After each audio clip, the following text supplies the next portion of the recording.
Hey, my name is Tonia, and this is my life.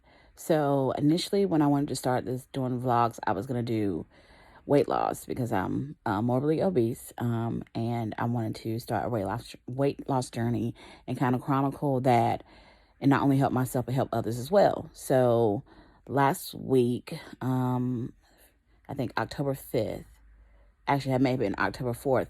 I suffer from or have suffered from bursitis and arthritis. So when I get aching pains in my hips, I just chalk it up to that and, to be okay. Temperature's changing, that's why, possibly my hips are aching.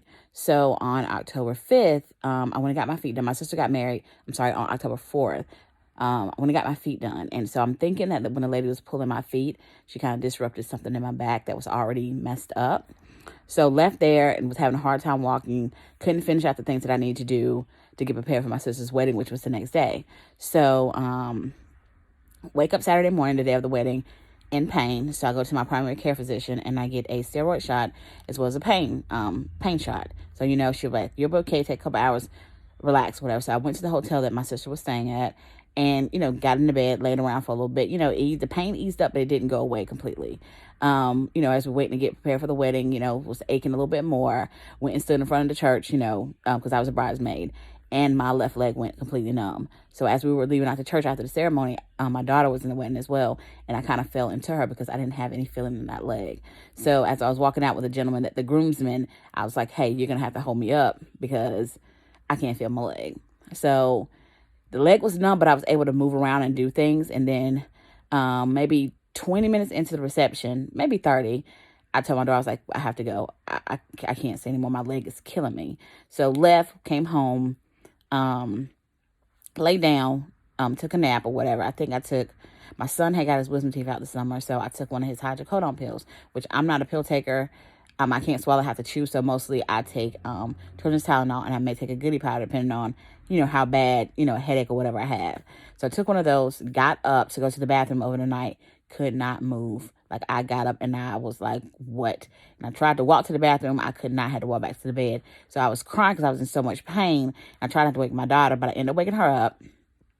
And couldn't do anything. Tried to get my clothes on so she could take me to the hospital. Could not. When I say could not move, it hurt to move my legs. Emergency ambulance to come and get me. And they had a time because when the paramedics got here, they gave me a shot of, what is it called?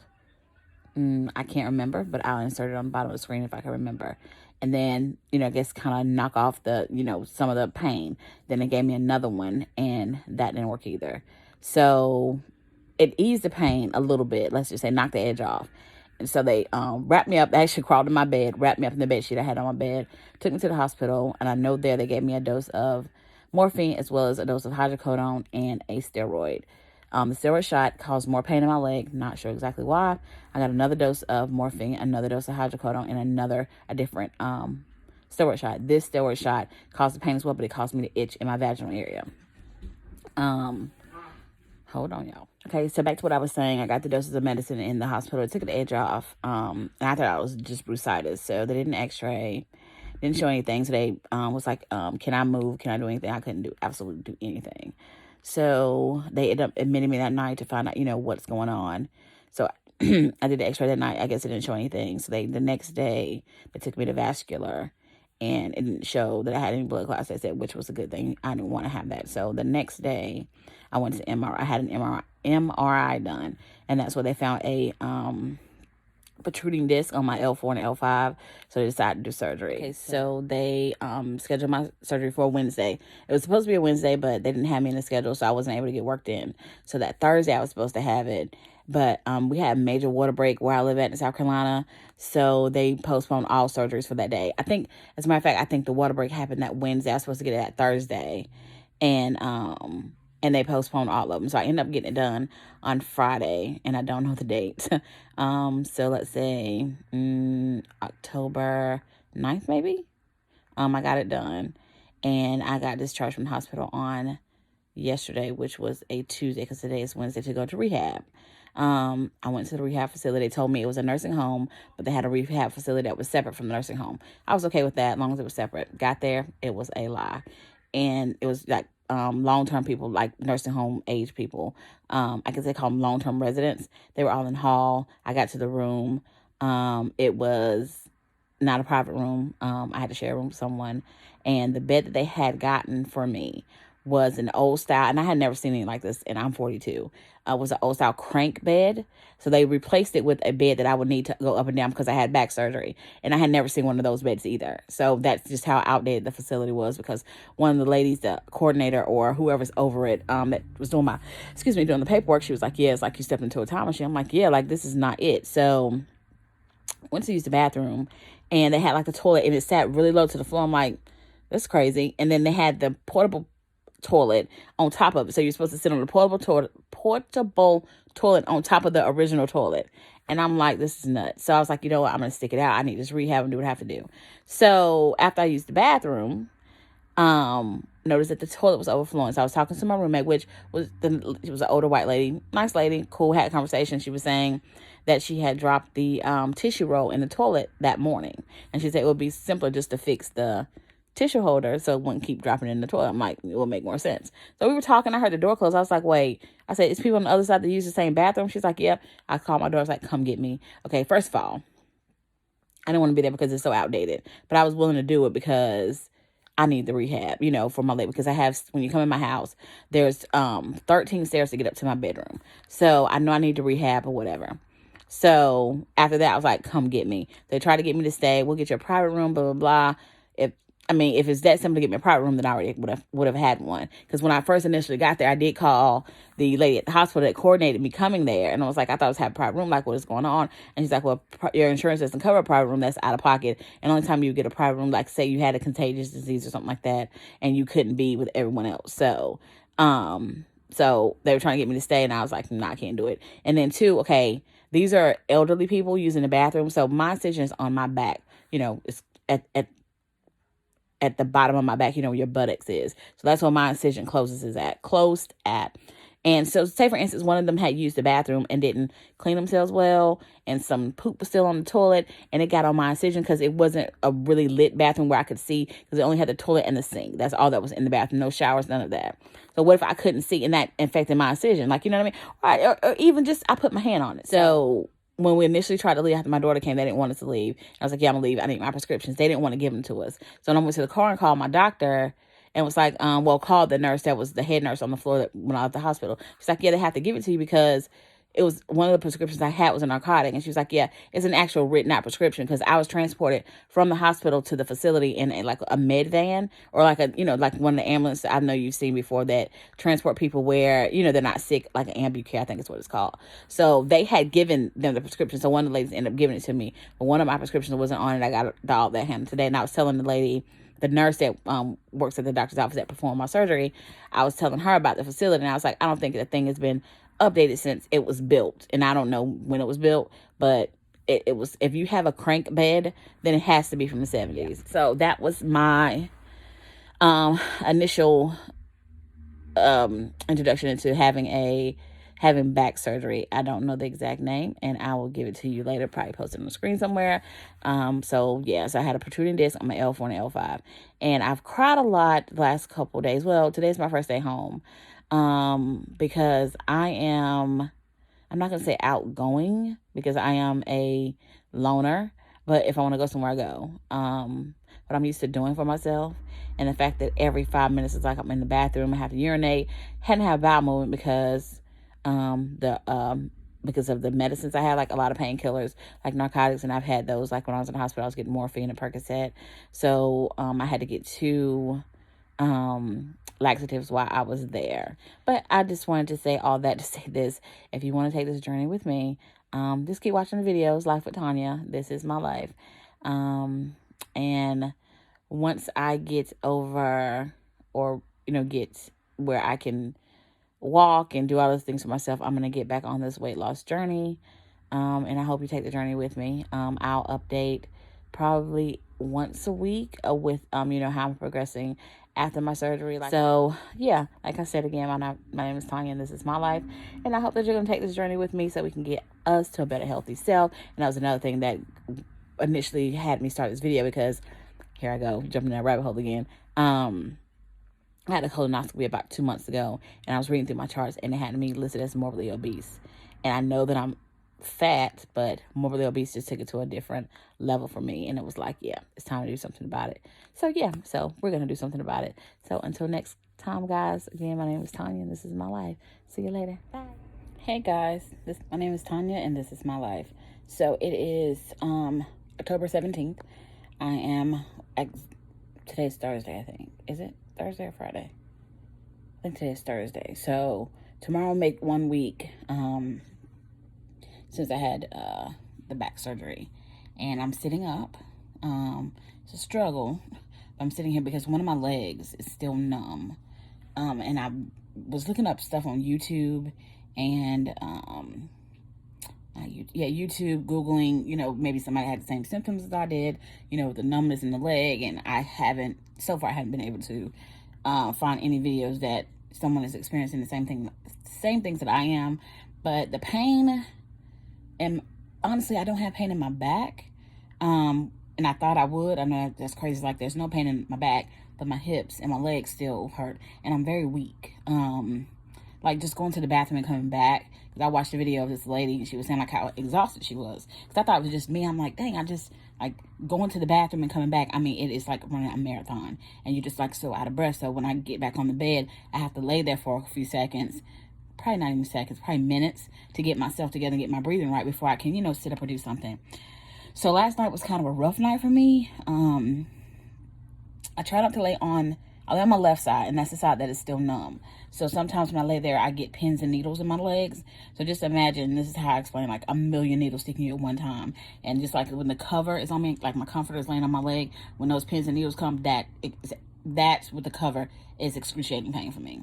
So if I twist my back just a little, then the pain goes away immediately. So my question, like, I go to my doctor, my primary care doctor tomorrow. I'm going to ask a lot of questions because I have incontinence. I have to go to the bathroom 20 times in an hour. I mean, it's ridiculous. Like, it's like as soon as I sit down and get comfortable, I have to go back again. And, it's like not a lot of urine, it's not a trickle, but it's not a lot.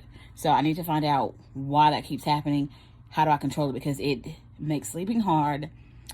Even though I'm not able to be active to do stuff, I still, like, when I get comfortable, maybe reading a book or doing something on YouTube or trying to get my blog together, as soon as I get into a rhythm, I have to get up and go to the bathroom again. I have on, because I'm a big girl, last night I wore, what do you call them? Depends to bed, just in case. Like, I'm not just like laying there urinating on myself, but I can, like, let me explain. Sometimes I can feel you can feel the pressure when you have to use the bathroom, and you can hold it. I don't have that. I have the pressure, but because one side of my body is numb, I don't have the, I don't have the ability to hold it like I could before. So sometimes I feel like I have to use it, and it's like, nah, I don't. Or sometimes I will go to the bathroom because I feel like I do, and I don't. So I wear them just in case, like, oh, I feel like I gotta go. Then I get there, I don't. Or I feel like I gotta go, and I do, and I don't, because I don't know, if that makes any sense. So using those at night, but going back and forth to the bathroom during the day, been okay. I don't know if it might, it's constipation with this too. So I hadn't had a bowel movement since I think last Sunday. But I go to my doctor tomorrow. I did buy some milk of magnesia to drink, but I did buy some of that, but I hadn't taken it yet. So when I go to the doctor tomorrow, it was one that they gave me while I was in the hospital that I liked, and I don't know the name of it. It's like an orange little drink or medicine, and it was really sweet. So if I can give her the definition, and maybe she can find out what it was. But she should have my records from when I went to the hospital, but I also have what I was, my discharge paper, so maybe it's in there. So maybe she can write me out a prescription for that, and I can take that, and I know that works, because it worked before twice, because I had to do it twice at the hospital. So yeah, so today I am sitting up. Right now I'm watching This Is Us on Hulu. I'm going to finish watching that, and I think I'm going to get started working on the blog, Life with Tonia as well. So when I get that up and running, I will leave links to all of that so you can go check it out. It will be about this probably back surgery, even though it wasn't going to be included initially, and maybe it won't. I haven't decided yet. definitely weight loss. And right now I'm unable to do a lot because I can barely walk to the bathroom. But I decided I think I'm going to start working on my arms because my arms really doesn't have anything to do with, and sorry for the glare, it's my computer and my glasses. My arms, maybe I can start working on, just lifting, because I think I have either a 2 or 5 pound weight in my room. So I may can start working on my arms because it's about all I can do. My daughter also told me today that she's researching stuff for me too as well, and she was saying, like, if I lay on my back, then put my knees up. So I'm gonna see if I can do that for a while. I've been emotional lately. I am an emotional person, but lately I've been crying a lot, and I don't know if it's because I'm frustrated because a lot of stuff I can't do that I want to do. So like when I come from the bathroom and I'm, exhausted because I went to the bathroom for the 50th time within a 2-hour period.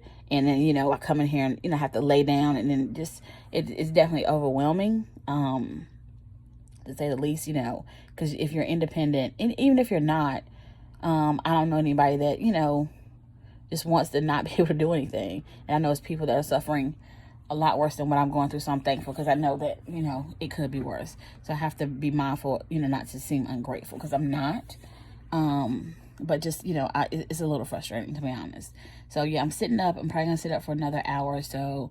I want to take one of the medicines, that helps with, muscle spasms, because I had some of those last night, and child, it was something serious, and this was in my right leg. So dealing with that. I'm going to talk to my doctor tomorrow, like, when is this numbness going away, because it's really driving me nuts. So yeah, because even like if I don't want to lay on the leg, I'm still sitting. So how do I help this leg or help my nerve get back to normal where I don't have that? I don't know what to do. I guess there's some questions I need to ask tomorrow. And again, I don't go see the doctor that did the surgery until November 1st. So hopefully she'll be able to answer some questions for me tomorrow.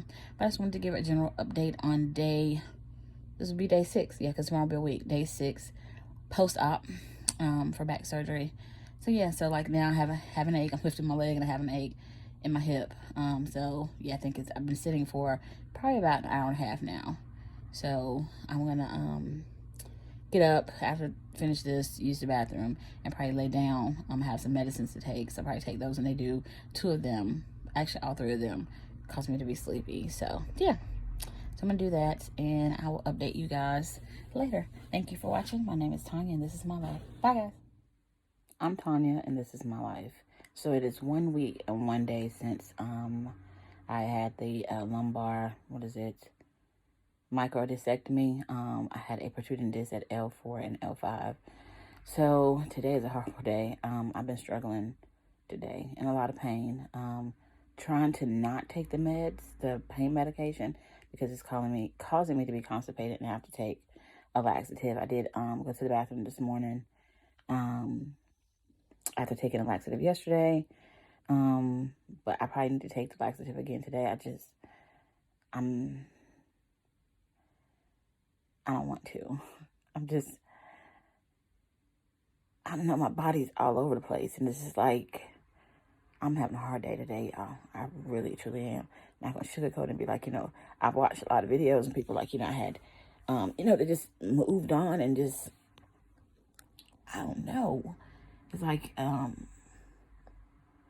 had the surgery and everything's great. And that's not how it is for me. And I know, or I think that, that my recovery may have to do why I'm having such a hard time recovering, because I'm overweight, and I don't know, it's a lot. Like, my left leg is still numb, but it's like the more I lay on it, like, it gets hot and it gets to aching. But I have been on top of the gabapentin because it's the nerve pain med, so that's the only one that I've been taking. I hadn't had the hydrocodone today. I think I took one last night because I was aching and I didn't want to, but I was just hurting that bad that I was like, you know what, you just got to. Even though I was to the bathroom and back, I'm still exhausted, and I don't know what to do. And when I went to my doctor for my, I went yesterday to my primary care physician, and I was telling her, like, what was going on. She suggested some things, like the incontinence. She's like, I don't know. Maybe once the nerve heals, then it'll be better. And that's another thing that's driving me nuts. Like, every 5 minutes, I'm in the bathroom, or I feel the pressure to have to use the bathroom, and I don't. Or I get pressure where I have to breathe through it because it's such a harsh pressure that I don't know what the pressure's on. It, like, makes me feel like I have to urinate, but then I don't. Sick of that. I'm just going to be honest. I mean, I know somebody is going through way worse, and I'm trying to be positive, but I had this notion in my mind that I get the surgery and I go back and have my life. The pain will be gone. I'll be able to do all these great things, get my life together, be able to walk and do all this stuff without pain. And that's just not happening right now because the leg is still bothering me. My incision is not as much. I have some pain like my lower buttock area, and I'm thinking it's from trying to strain to use the bathroom. But I mean, all I can do is just like sit up and lay down, sit up and lay down. And it's just gotten to the point where, maybe I should let that off. Gotten to the point where I'm frustrated, and I'm being honest. Some people heal differently. I know everybody heals differently, but I'm just having a very, very hard time with this, and I don't know what to do. Honestly, have no clue. Like, I do the exercises that the PT showed me when I was in hospital, so I do those every day, a couple times a day, hoping that give me some relief on this leg that's numb, because I cannot and I will not go through my life, the rest of my life, with this leg. I know it's going to take some time to heal. It doesn't feel as bad as it used to, but it's still annoying, mostly up by my thigh area. And I try, like when I'm laying down, I try to stay off of it as much as I possibly can. Like when I'm laying on my back, I'm still going to be on that leg. So I try to, roll over and be more on my right leg, but then my right leg starts to ache. So I try not to stay on that leg too bad, because I don't want both legs to be, in pain. And I did notice yesterday when I went down the stairs to go to my doctor's appointment that the right leg is the leg that I have most trouble with lifting and doing stuff with. And I'm like, but that's my strong leg. So why is it so hard for me to do things with this leg? Like, and then when I was coming back up, because I have 13 stairs to get into my bedroom. And when I was coming back up the stairs, I was having so much trouble lifting my right leg. And I'm like, what is going on? So I don't know. I honestly don't know. Like I said, some people heal differently, but today, for me, is not a good day. I do get emotional. My kids look like maybe that's a side effect of the medicine, because I'm an emotional person, but I'm not a crybaby. Like, I deal with stuff, if that makes any sense. And lately, just the tears. And I'm kind of, there now, because I'm just so frustrated. I want to be able to move and be able to go and be able to do, and I don't know which bothers me more, the numbness in my leg or the incontinence. If one goes away, I would be fine to deal with it, but just dealing with both of them, and just, I don't know. But that is 1 week and 1 day post-op from my lumbar micro discectomy, L4, L5. So yeah. Yeah. I feel pain coming on, and I'm gonna get off of here because I'm gonna have to breathe through it. And I will talk to you guys later.